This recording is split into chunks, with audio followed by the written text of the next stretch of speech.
হরে কৃষ্ণ। সকলকে আবারও কৃষ্ণপ্রীতি শুভেচ্ছা জানিয়ে আমাদের ধারাবাহিক প্রশ্নোত্তর পর্বের আজকের যে প্রশ্ন আমরা পেয়েছি সেটি হচ্ছে, একজন প্রশ্ন করেছেন যে প্রভু এমন একটা শ্লোক বলেন যে শ্লোকের মাধ্যমে ভগবত প্রাপ্তি সম্ভব। তো আসলে ভগবত প্রাপ্তি একটা শ্লোকের মাধ্যমে ভগবদ্গীতার প্রচুর রয়েছে, কিন্তু সর্বাঙ্গীন যেটা আমার কাছে মনে হয়েছে সেটি হচ্ছে, যদি আপনারা এই শ্লোকটি মাথায় রাখেন, এই শ্লোকের ভিতরে আমাদের সব কিছু প্রাপ্তি আছে। তো সেই শ্লোকটি আমরা আলোচনা করব, যে শ্লোকের মাধ্যমে, এবং আমি আচার্যদের কাছ থেকেও যতটুকু জানতে পেরেছি, সেই অনুযায়ী যে শ্লোকটি সিলেক্ট হয়েছে সেই শ্লোকটি নিয়ে আলোচনা করব। তো শুরুতে একটু মঙ্গলাচরণ করি। নমো ওম বিষ্ণুপাদায় কৃষ্ণপ্রেষ্ঠায় ভূতলে শ্রীমতে ভক্তিবেদান্ত স্বামিনীতি নামিনে নমস্তে সারস্বতী দেবে গৌরবাণী প্রচারিণে নির্বিশেষ শূন্যবাদী পাশ্চাত্য দেশে তারিণে বাঞ্ছাকল্পতরুর্ভশ্চ কৃপা সিন্ধু ব্যবচা পতিতানাং পাবনেভ্যো বৈষ্ণবেভ্যো নমো নমঃ। জয় অনন্তকোটি বৈষ্ণববৃন্দ কি জয়, শিল প্রভুপাদ কি জয়, জয় গৌর চেতনাথ প্রীতি প্রমানন্দে হরি বল। হরে কৃষ্ণ। তো হরে কৃষ্ণ। প্রশ্ন হচ্ছে, একটি মাত্র শ্লোক এমন আছে কিনা যে শ্লোকের মাধ্যমে আমাদের ভগবত প্রাপ্তি সম্ভব? আছে, অবশ্যই আছে। যেটি আচার্যদের মত, যেহেতু আমাদের পরম্পরা ধারা হচ্ছে মহাজন গাথা সাপন্ত, মহাজনরা যেটাকে উপস্থাপন করেছে আমিও সেটাকেই বলছি। অনেক মহাজনের একটি সিদ্ধান্ত হচ্ছে, সেই শ্লোকটি হচ্ছে ভগবদ্গীতার নবম অধ্যায়ের 22 নম্বর শ্লোক, যেখানে বলছে অনন্য চিন্ত্যয়ন্ত মাম যে জনা পর্যুপাসতে তেষাং নিত্যাভিযুক্তানাং যোগক্ষেমং বহাম্যহম। অনন্যশ্চিন্ত্যয়ন্ত মাম যে জনা পর্যুপাসতে তেষাং অভিযুক্তানাং যোগক্ষেমং বহাম্যহম। অনুবাদ হচ্ছে, অনন্য চিত্তে আমার চিন্তায় মগ্ন হয়ে পরিপূর্ণ ভক্তি সহকারে যারা সর্বদাই আমার উপাসনা করে তাদের সমস্ত অপ্রাপ্ত বস্তু আমি বহন করি এবং তাদের প্রাপ্ত বস্তুর সংরক্ষণ করি। হরে কৃষ্ণ। জয় শিল প্রভুপাদ কি জয়। তো আসলে জীবনে এই একটি শ্লোক যদি আপনি বিচার করেন, এই শ্লোকে সুন্দরভাবে বলছে যে অনন্য চিত্তে। অনন্য শব্দের অর্থ কি জানেন? অনন্য, ন মানে ন, অন্য, অন্য কোনো চিন্তা থাকলে হবে না। অন্য কোনো চিন্তা থাকলে মানে আপনি আপনার চিন্তা অন্যদিকে, চারিদিকে বিক্ষিপ্ত হয়ে আছে, অর্থাৎ এক চিন্তার ভিতরে এক চিন্তা নয়, আপনার ন অন্য চিন্তা। অনন্য মানে হচ্ছে ন অন্য। তো এই ধরনের যাদের মানসিকতা রয়েছে, যাদের কৃষ্ণ ছাড়া কোনো নেই, অনন্য চিন্তয়ন্ত, অর্থাৎ সবসময় চিন্তা করতে থাকে, অন্য কোনো কারণ নয়, শুধুমাত্র কৃষ্ণের। যে জনা পর্যুপাসতে, যিনি এইভাবে ভগবানের উপাসনা করে, যেজন অর্থাৎ যে ব্যক্তিগণ ভগবানের উপাসনা করে, তাদের কি হচ্ছে, চিন্তামগ্ন থাকে এবং পরিপূর্ণ ভক্তি সহকারে ভগবানের সেবা করে। এই যে উপাসতে, পর্যুপাসতে মানে হচ্ছে একেবারে যথাযথভাবে তারা ভগবানের সেবা করে। তেষাং নিত্যাভিযুক্তানাং, এবং তাদের সমস্ত যোগক্ষেমং বহাম্যহম।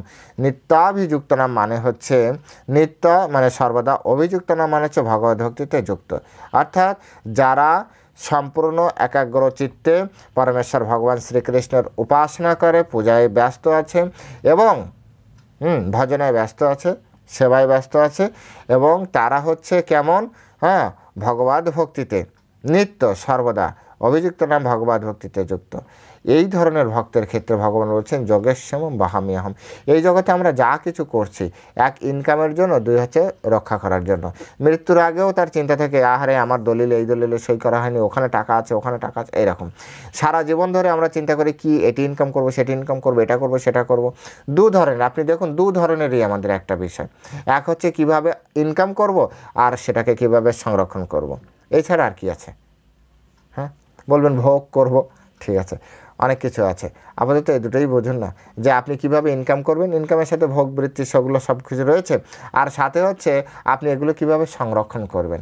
কিন্তু পরমেশ্বর ভগবান বললেন, যিনি অন্য কোনো চিন্তা না করে শুধুমাত্র আমার পূর্ণরূপে আমার নিত্যাভিযুক্ত নাম, অর্থাৎ সবসময় যারা ভগবানের সেবায় যুক্ত আছে এবং পরীয় উপাসতে মানে হচ্ছে বিধিপূর্বক সুন্দরভাবে, হ্যাঁ, স্বচ্ছভাবে ভগবানের যারা মানে যথাযথভাবে, যেটাকে বলে যথাযথভাবে, শিল প্রভুপাদ বলছে যথাযথভাবে যারা আরাধনা করে, যথাযথভাবে মানে দেখা যাচ্ছে যে আপনি ভগবানকে যেমন তেমন করে করলেন এটা কিন্তু হবে না।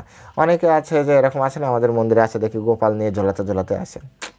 আপনি কখন আপনার সন্তানকে এরকম ঝোলাতে ঝোলাতে নিয়ে এসছেন? আসেনি, কিন্তু গোপালকে নিয়ে ঘুরে বেড়াচ্ছেন। তো এটা সেবা কিন্তু যথাযথভাবে হয় না শাস্ত্র বিচার করলে। কিছু মনে করবেন না, সত্য কথাটা বললাম। যদি পারেন একটু শেখেন, না হলে এটাকে কথাগুলো বাদ দিয়ে পরের বিষয়গুলো দেখেন।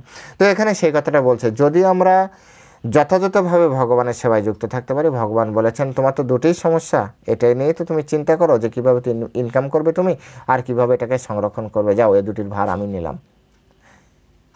হ্যাঁ, বলছে যে যোগেক্ষেম বাহাম ইয়াহাম, অর্থাৎ তোমার যা প্রাপ্ত বস্তু, অপ্রাপ্ত বস্তু যা আমি তোমার জন্য নিয়ে আসব, আর তোমার যা প্রাপ্তি অলরেডি হয়েছে সেগুলোকে আমি তোমাকে সংরক্ষণ করব। কৃষ্ণ যদি বলে যে আমি সংরক্ষণ করব, আপনার এর থেকে আর বড় সিকিউরিটি কে দিবে? কোথায় পাবেন আপনি সিকিউরিটি? কৃষ্ণ যদি বলে আমি রক্ষা করব, এর থেকে আর সিকিউরিটি, সব থেকে শ্রেষ্ঠ ব্যক্তি আপনার সিকিউরিটি দিচ্ছে। আর কি চান? আর কি চান? আর যা আপনার দরকার ভক্তি করতে গেলে, আপনার তো বলবেন শরীর দরকার, ভক্তি করতে গেলে হাত জোড় করতে গেলে হাত দরকার, তো হাতটা আবার চালানোর জন্য, শরীরটাকে চালানোর জন্য খেতে দরকার, খাবারও ভগবান এনে দিবে, খাবারও ভগবানই এনে দেবে। এই বিষয়ে ছোট্ট একটা গল্প আছে, আমি সিনিয়রদের মুখে শুনেছিলাম। একবার একজন ব্যক্তি, এই শ্লোকের উপর, এই শ্লোকের উপর এই গল্পটা আছে। একবার এক ব্যক্তি, তিনি কি করেছিলেন জানেন? ব্রাহ্মণ ব্যক্তি, তো তার পরিবারে মানে এমন একটা সিচুয়েশন, আর তখনকার ব্রাহ্মণরা কখনো চাকরি করতেন না, তখনকার ব্রাহ্মণ যজন করে যা ভিক্ষা পেতেন তাই দিয়ে চলতেন। তো 2 দিন তার ঘরে কোনো কিছুই নেই এবং তিনি শাস্ত্র অধ্যয়নে ব্যস্ত। তো একসময় তার স্ত্রী তাকে খুব যে ঘরে কিছু নেই, ছেলে মেয়ে কাঁদছে, কী করবে?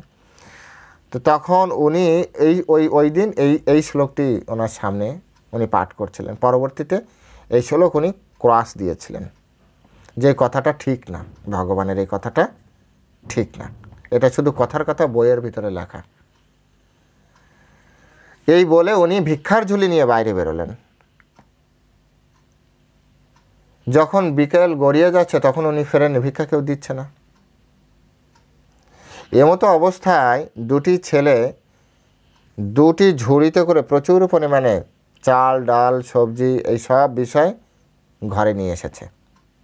ব্রাহ্মণী মাতাকে ডাকছে, ব্রাহ্মণী মাতা খুলল, বলছে এগুলো রাখো। বলছে এগুলি এত জিনিস কি করব?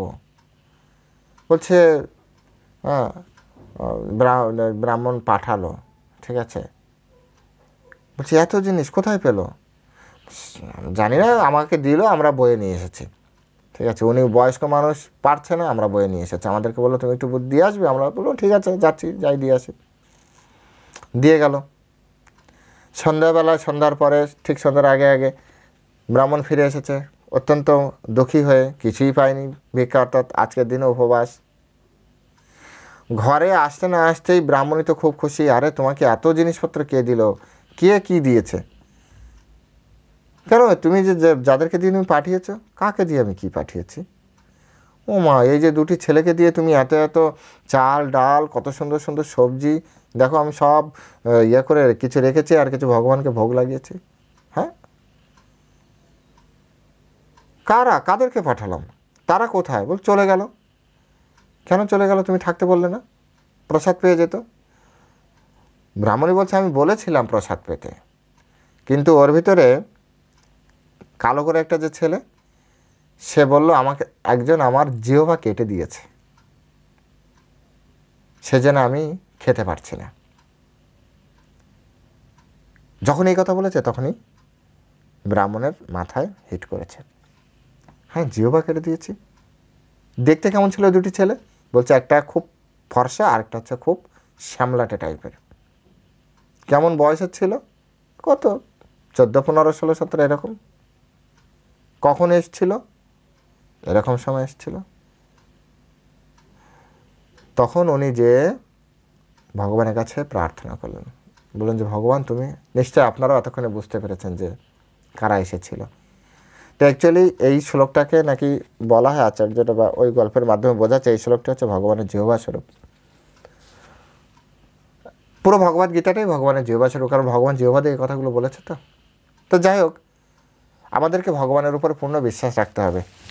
আমাদের জীবনে যা কিছু দরকার পরমেশ্বর ভগবান সব কিছু প্রদান করবেন। যদি না পারতেন তাহলে এই কথা বলতেন না। আমাদের কাজ হচ্ছে অন্যচিত্তে ভগবানের সেবা করা।